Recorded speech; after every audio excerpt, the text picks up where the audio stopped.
One of the big things that's going on in comics right now is Patreon's new requirements for 18 and plus adult content creators, which is a fascinating topic. And I tuned in to the creator conference yesterday that they held online, and it was very, very interesting. Two announcements. One, that there was going to be some new rules for creators of adult content, and another that Patreon was considering dipping a toe into cryptocurrency. This is what's going on. MasterCard has unilaterally set up some rules for any company that uses a MasterCard transaction to handle adult content. And what they're doing is they're putting the onus on those companies or those websites on making sure that any of the people involved with that are consensual and of the appropriate age. All of which is very good ideas. They're trying to combat some really nasty stuff in the world, and that's a good thing. This is all coming from a place that I really do think that they're trying to be helpful. MasterCard, of course, this is an announcement they made in April, and this is directly connected to the announcement later on in the summer that OnlyFans said that they were going to be cutting ties with their adult performers, which of course was jaw-dropping news for everybody because it seems like most of OnlyFans is made up of adult performers. And certainly the lion's share of the money generated at OnlyFans is adult content. That's beyond question. That's a no-brainer for them, okay? So it was really amazing that they were going to just simply cut ties with the adult performers that were making their money. And it also kind of looked like the people at their top were like it looked to me that they were trying to do like an IPO, cash in and get the hell out. They were we made our money, now we're gonna jump. We'll hand this off to some other corporation and they can handle with all of the repercussions. That's my opinion. OnlyFans made that announcement, and of course there was a huge pushback. There was a huge pushback on this. Yeah. Is Patreon doing the same? No. And here's where I really have to be very forthcoming, and that is Patreon, since the beginning, has affirmed a commitment to their adult creators. And even in a time when, and this has happened time and time again, going all the way back to like 2013, 2014, during times when it would have been very easy for Patreon to jettison their adult content creators, they set up certain rules for adult content. For example, no depictions of people who are underage, no non-consent, stuff like that. The usual bestiality, all of that kind of stuff. Very, reasonable kind of request as far as I'm concerned. Very reasonable. And it would have been easy for Patreon to jettison adult content creators a number of times. Remember when Tumblr got rid of all their not safe for work content? That was a reaction to some of the regulation that was coming down at the time. There's been a number of times that through the years that Patreon, it would have been very easy, very reasonable for them to jettison adult creators. And instead, every single time, Patreon says, listen, we reaffirm our commitment. We think all types of art are valid. They've got a few stipulations that it can't fall into some of these delicate, dicey kind of areas, but as long as you're doing the approved adult content, then go for it. Make a go for yourself. The reason I'm bringing up OnlyFans first is that no, Patreon is not doing the same, even though it would have been way easier for Patreon to get away with this than OnlyFans. Okay, it would have been much easier. Patreon could have made the argument very easily, and they could have gone through. They would have taken a hit. They make a lot of money from adult content. let's face it, adult content is popular content. whether it's the stuff that we keep on the corner of town, or whether it's Game of Thrones, this is stuff that people it's valid entertainment, and Patreon makes a lot of money with it. But Patreon could have survived. OnlyFans could not have. Patreon could have. They could have cut adult content creators loose and walked away. And they didn't. That's the thing that we need to discuss next. What Patreon is doing, and by the way, this is for a business not super smart, because this is going to be expensive, right? If they were cutting costs, if they were looking at stuff like that, the answer would be very easy. Get rid of the adult content creators. Instead, what they're doing is they're setting up two rules, okay?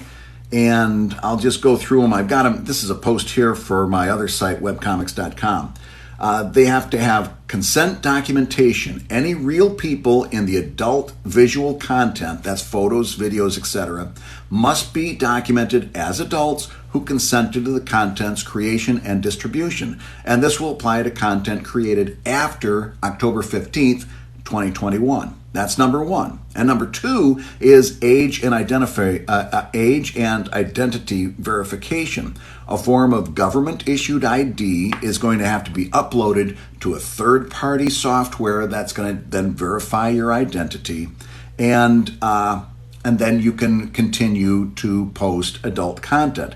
This information will not be shared, according to Patreon, with MasterCard. In other words, they set up a third-party verification system. You upload your government ID, and if you're creating adult content, and then they allow you to move forward, showing that you are of age. This, of course, caused a wave of panic throughout the 18 and plus creator community, because once again they felt like they were being ostracized. So here's what happened. They set up those two rules that you've got to present consent verification and you've got to set up IDs. Now, the first pushback from adult creators is, well, why don't you just tell MasterCard to go fly a kite? Tell MasterCard to get lost. MasterCard is the second largest credit card company in the world, right? Second only to Visa. American Express is behind MasterCard by quite a bit. MasterCard is one of the largest companies that enables credit card transactions, okay? If you cut ties with MasterCard, you immediately lose roughly half of your existing patrons who are paying. In other words, that goes for all Patreon creators across the board. If they cut ties with MasterCard, everybody across the board loses about half of their revenue, because roughly that's going to be commensurate with the amount of credit card transactions that MasterCard is enabling. And by the way, Visa is not too far beyond MasterCard. In other words, it's going to be no great surprise if Visa comes out and announces a very similar rule to MasterCard or piggybacks on that. So you can't just tell MasterCard to go fly a kite. You just can't. They are going to call the shots. And this is very important.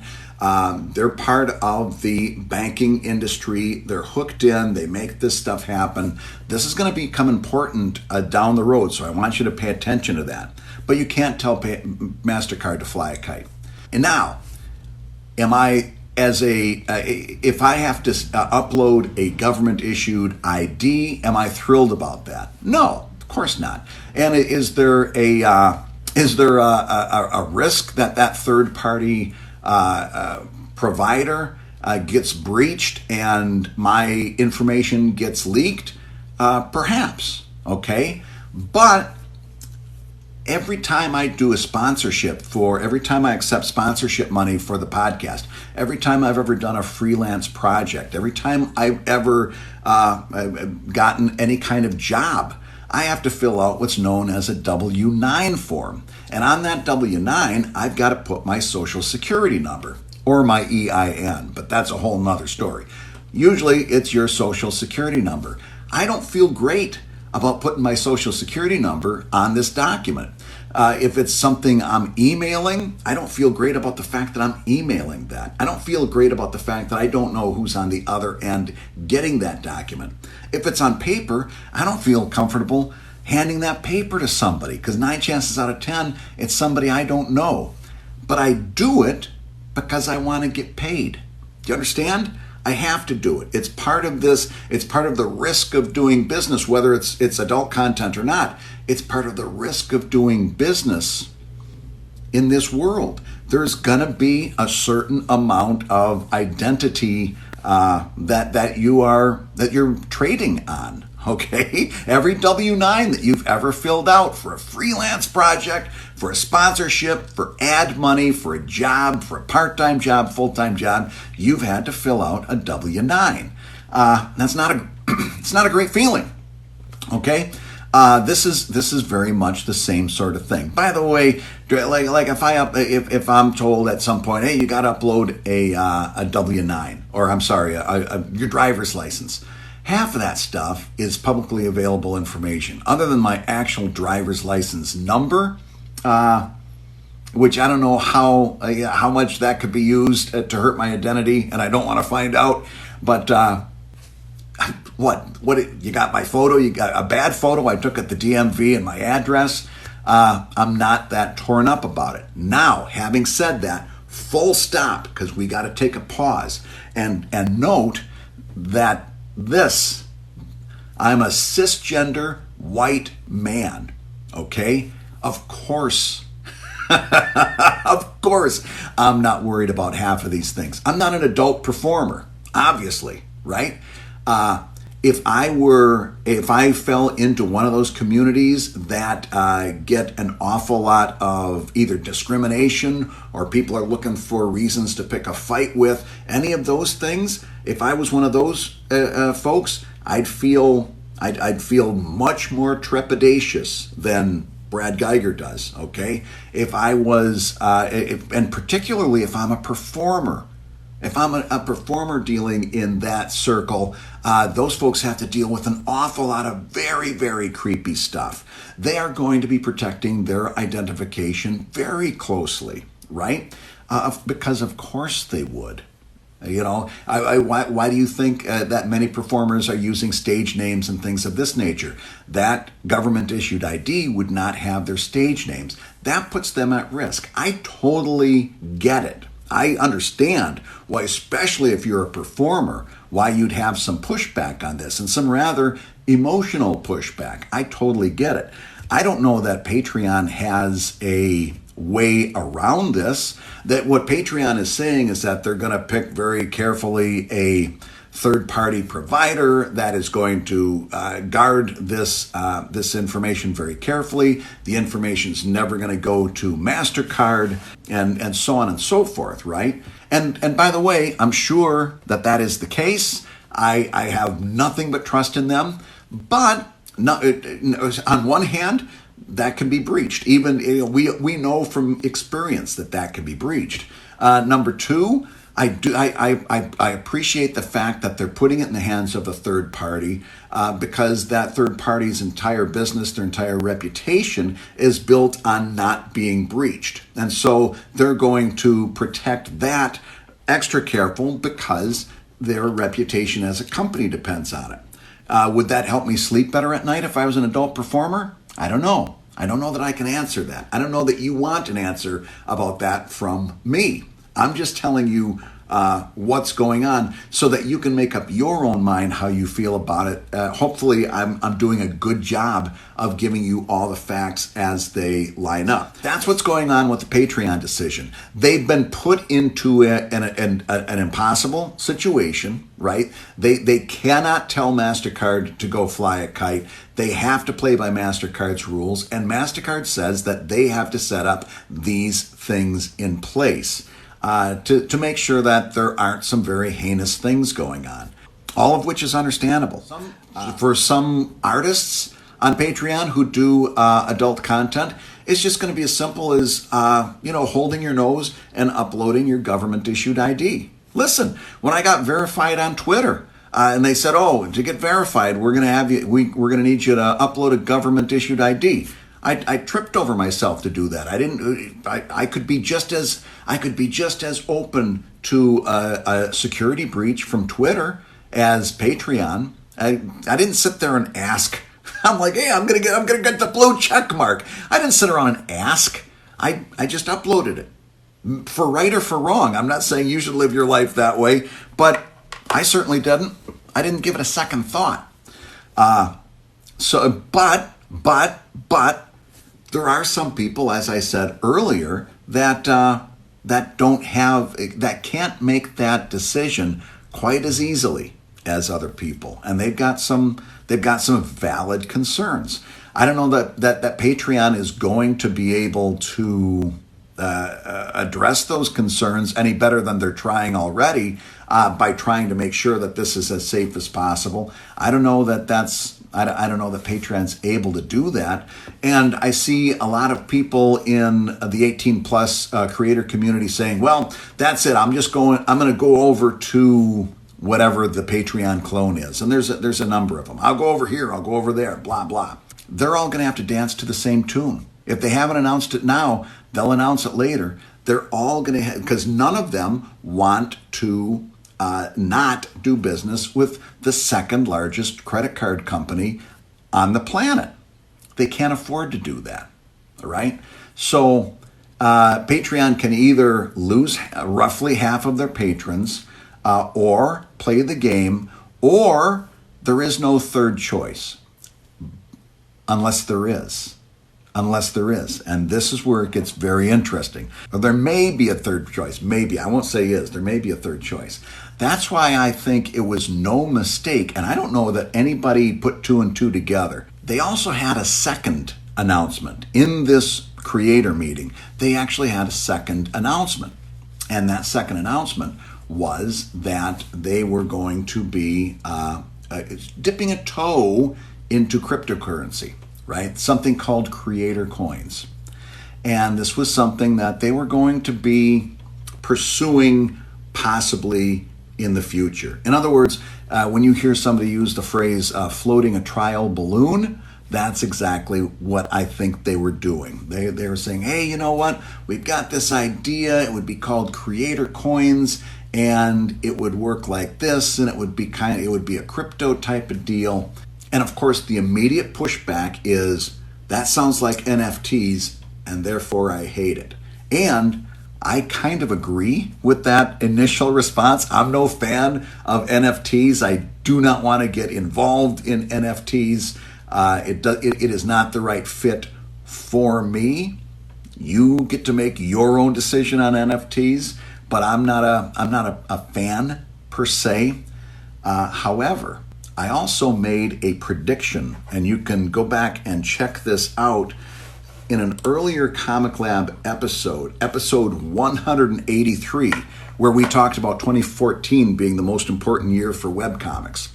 If you go back and listen to episode 183, which I recorded earlier this summer, you'll hear me make a prediction that as a bunch of these regulations and legislation and banking rules continues to restrict against adult content, you're going to see something very interesting happen, because adult content has always been a driver for technology. Adult content is the reason we had a VCR that everybody ran out and got. Yes, they were getting videotapes at Blockbuster, but they were also going to their mom and pop shop and going behind those beaded curtains into that other section for tapes for after the kids went to bed. That's the reason we had VCRs. Adult content would obviously, it was a driving force behind the internet itself. Closed captions, by the way, a big part of that technology is reported to be in response to adult technology, because people wanted to watch it with the sound down. A lot of what we consider everyday technology people jumped on board when there was an adult content angle to it, and it pushed that technology forward. Where before people were late adopters and they had to wait and see, all of a sudden, once adult content became involved, that technology took off. My prediction back in the summer was that the same thing was going to happen between adult content and cryptocurrency. Adult content was going to be a driving force, for better for worse, on cryptocurrency. People were going to start getting involved in crypto because of that element. Okay? And I made no prediction whether this would be a good thing for the world or a bad thing for the world. But I can almost guarantee you that it's going to happen. And I told you that so I could tell you this. I don't think that those, in my opinion, and I have no direct line to Patreon, I don't think those two announcements were paired accidentally. I think what's going to happen is Patreon is seeing that that same thing that I saw in crypto and when I made my prediction. And the one thing you have to understand about cryptocurrency is that it is not currently does not fall under banking regulations, does not fall under United States government legislation. It's the wild, wild west right now in cryptocurrency, at least at this point. You're going to see an awful lot of people develop crypto accounts because they are going to want to access this kind of 18 plus content. I think Patreon, again, just me, I think Patreon sees that it is going to be a big part of how they're going to do the future business. And I think they're starting to set the stage for that. They're starting to get everything set up so that when push comes to shove, and for example, maybe let's say hypothetically, Visa comes out and says, and with even stricter rules because they want to show MasterCard, that Visa is still number one. So I'll take your rules and I'll raise you 10. At some point, you're going to see a lot of 18 plus content creators switching to crypto, but just to avoid those kinds of regulations and legislation. Again, I got to stress, I'm not saying this is good or bad, but I am predicting that that's what's going to happen. It's very interesting. These next 6 weeks are going to be very, very interesting because I think this change has an October 15th deadline that is fairly solid. So it is something that we're going to be watching very, very closely, especially over at Comic Lab and as well at my site, webcomics.com. That's going to be something that we're going to be watching very, very closely because it's also going to have a big impact on Patreon as a whole. As I said earlier, Patreon could have weathered this storm a lot better than OnlyFans, but if Patreon loses their 18 plus content, it's a huge hit to their bottom line as well. And don't think that they don't realize that. I guarantee they realize that.